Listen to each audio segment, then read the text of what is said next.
Look at that. That is the Bud Light. That is every single Bud Light stand here in Fenway Park in Boston. Right? Where the Red Sox game. That's what the Bud Light stands for. In this time, give it to me easy. So y'all see that, right? So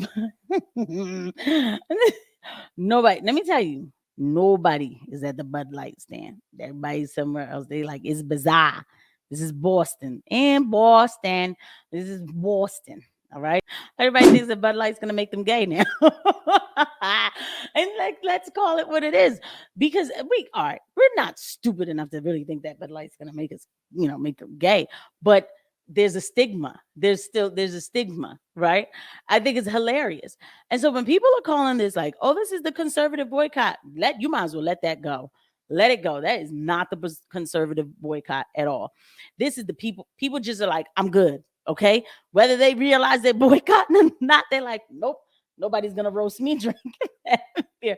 I am good. Leave gender out of this since that's how we found ourselves here. Okay, so I already have to start. He's gonna leave gender out of it because that's how we found ourselves here. But this is what you made it this way. You made it this way, Dylan.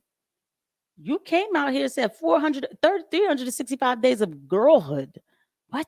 I've been offline for a few weeks and a lot has been said about me, some of which is so far from my truth that I was like hearing my name and I didn't even know who they were talking about sometimes. It's a very disassociative feeling. So hi, long time no talk. Yeah. How are you? You might want to grab a beverage. This is going to be a longer one. That was probably a little jab at Bud Light. Listen.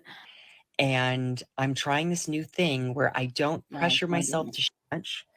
And I grew up in the church and I still have my faith, which I am really trying to hold on to right now. And I think it's okay to be frustrated with someone or confused. But what I'm struggling to understand is the need to dehumanize and to be cruel. I don't think that's right.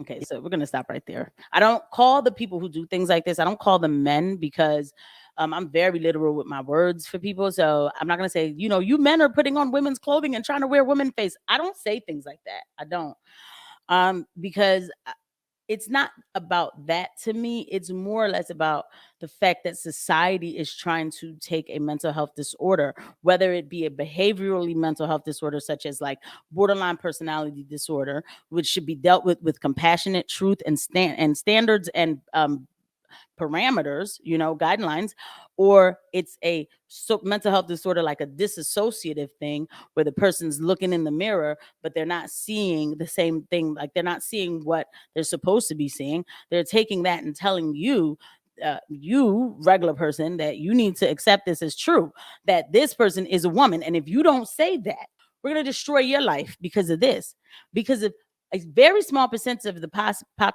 population who has the actual dissociative disorder. Okay, because the borderline personality disorder, now that everybody's getting, all right, that is not, this is happening because people are lost and they're not sure of themselves, so they have to cling to some sort of community, and this is a very easy one to cling to.